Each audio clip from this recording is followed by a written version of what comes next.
confusion that confronts us as a people is that we don't know who we are. I'll say it again. The great confusion that confronts us as a people is that we do not know who we are.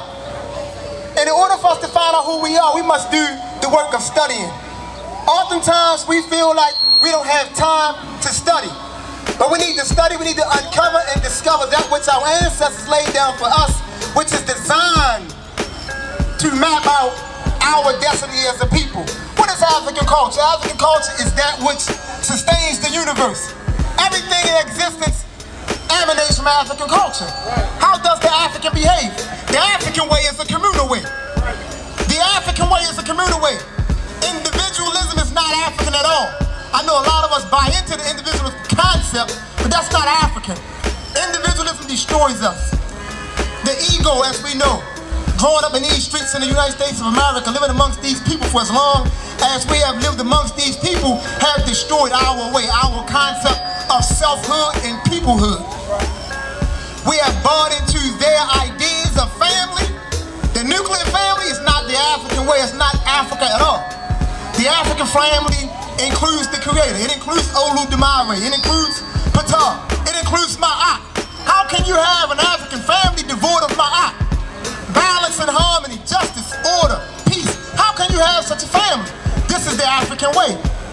We need to understand that the African has and have a way of operating within this universe that's for our best interest as a people.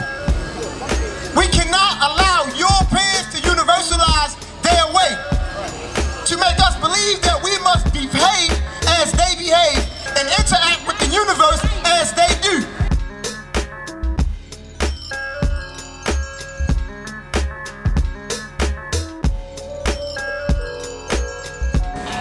How can you have a family that does not include your Creator? How can you be so arrogant to believe that you do not have to give reverence to that which gave birth to you? How can you be such an arrogant individual? That's what the Europeans have done to us. So our Creator, Oludumare Ptah, Ma'at, must always be in operation within our families. Our children must understand the concept of creator-creatress. We must understand that which gave birth to us as a people. How can we be so arrogant that we do not revere air? We all need air to live. It's essential to our being, but yet we want to disregard it. So when our ancestors speak about this divine principle, air, which allows us to be, we allow someone else who do not understand that to tell us that we are worshiping pagans and things of that nature, and we buy into that. How could you survive without air? Air is that important to you that you should revere it. It sustains your being. The same for water. It sustains your being. It nourishes your being.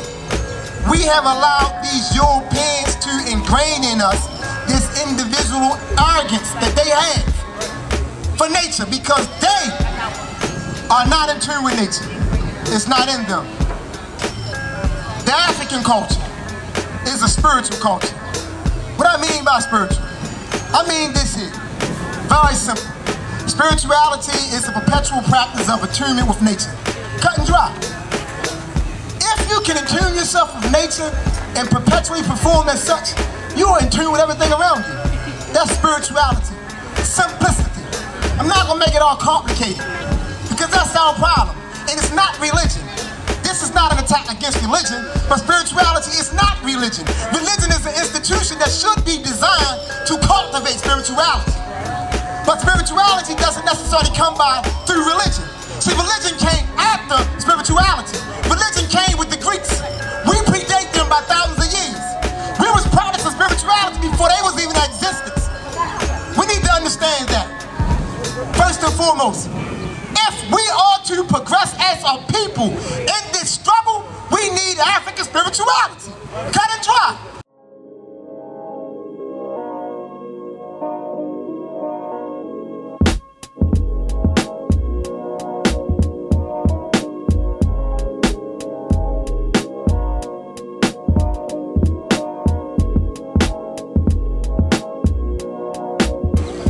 The African way.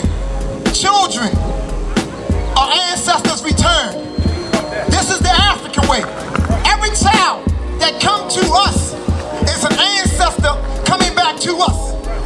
Every child that comes through the womb of an African woman comes through her to us.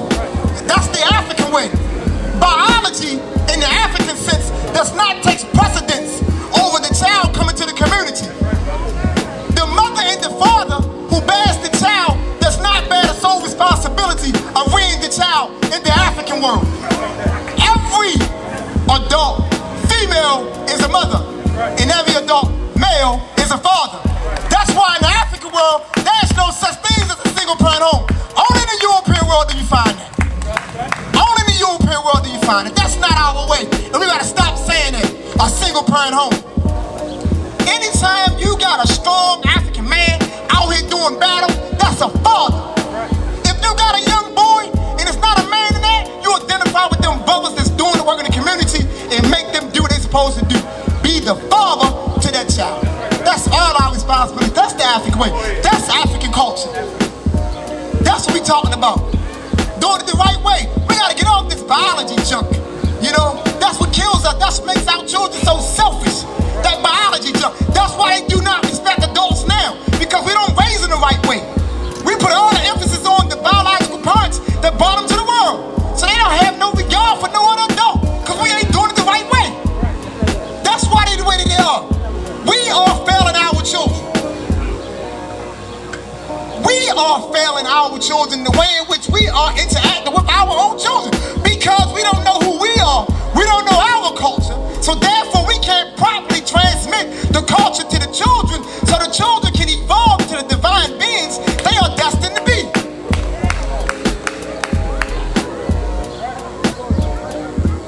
Our children are our greatest assets. A family, an African concept, it's a social unit, the primary function of which is the protection and productive development of its children.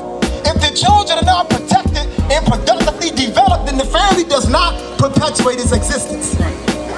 We can only perpetuate and persist through rearing our children properly. In the absence of that, we cease to be. We have to invest in our children. That's the African way. That's our way. Giving thanks, that's our way. Our way is a respectful way. Respecting every aspect of life.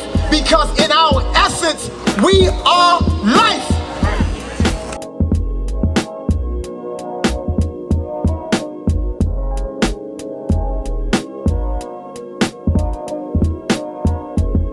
Everything is energy, taking on different states according to the different vibratory frequencies that it manifests at a particular time within existence.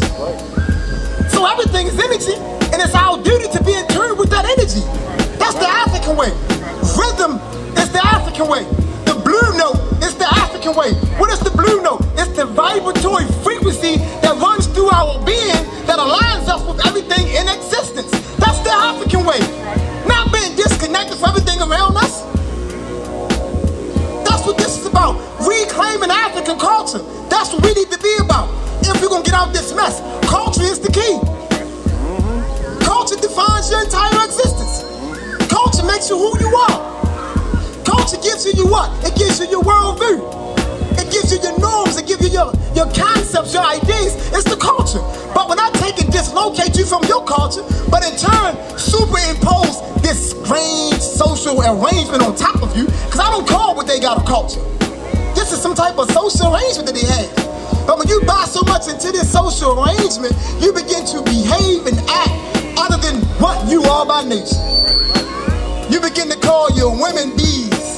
You begin to call your men niggas. You begin to beat your children physically, which is not African at all. But you beat something, you impose fear into something when you don't know how to deal with it. When you can't relate to it as if it's a human being, you got to use other means to bring it under your control. That's not African. That's not us. Although I know we do it because we done raised our children in this land, and we done adopted a lot of their ways, and our children have lost their way, and we don't know how to bring our children back into who they are. So we start beating and brutalizing our own children, abusing our children, and we call that discipline. Discipline is order. Discipline is structure. That's what discipline is. That's punishment. That's punitive. That ingrains violence in our child. Then when that same child that you was beating every night go out here and kill another brother, go out here and kill another sister, then we sitting around crying trying to wonder why. Because they got their induction into violence by you. You introduced them to violence. Because we don't want to do what we need to do to learn how to be African people and rear our children like human beings. Instilling a sense of respect and adoration in our children for eldership, for community. But in order for our children to have that, they need to see it being exhibited by us. When we are not behaving the way that we should behave as adults, then we fail our children because they in fact pick up our ways.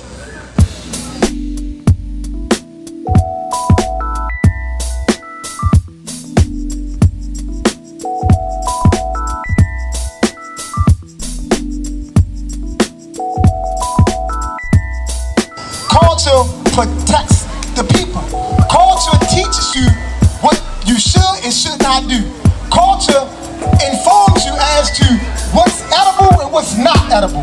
Culture shows you how to be a man. It's through your culture you learn what womanhood is all about. Culture teaches how to rear children. Culture teaches how to give birth and not laying on your back with your legs cocked up in the air and you pushing because your pelvic bone is in an awkward position. That's Europeans' way of thinking. That's idiocy. But since we don't know that we didn't want to give birth that way, we don't know. So we go in there, lay on our backs, bend our legs in the air, and it just doesn't work. Then they tell you that we can't deliver your child, we need to cut you open. Now we got all these massive cesareans taking place because you are trying to do something naturally in an artificial way. See, birth is a natural process, and it's a way in which it should be conducted and performed, not as how these Europeans are doing it. That's destroying us. And we need to understand what we should be doing. Culture is the key. I cannot emphasize that enough. Culture is the key. Don't buy into universalism. Our concepts are not their concepts. Right. See, when we talk about democracy, and when they say democracy, keep in mind we're saying two different things. Democracy for them is slavery. That's what it is. Their democracy is your slavery. So your democracy has to be patterned after African egalitarianism. It's a difference. It is a difference. The way we do business can't be their way of doing business. Our way has to be a cooperative way. Can't be this crazy crap, this junk that these people are trying to push down our throat. Can't do that anymore. But I want to thank the organizations responsible for this event. This is a beautiful event. And like I said at the very beginning, don't just be here to have a good time. Be here with purpose. Take something from this event that's essential to your growth and development as a man, child, woman, or girl. And with that, I would like to say, Hotep.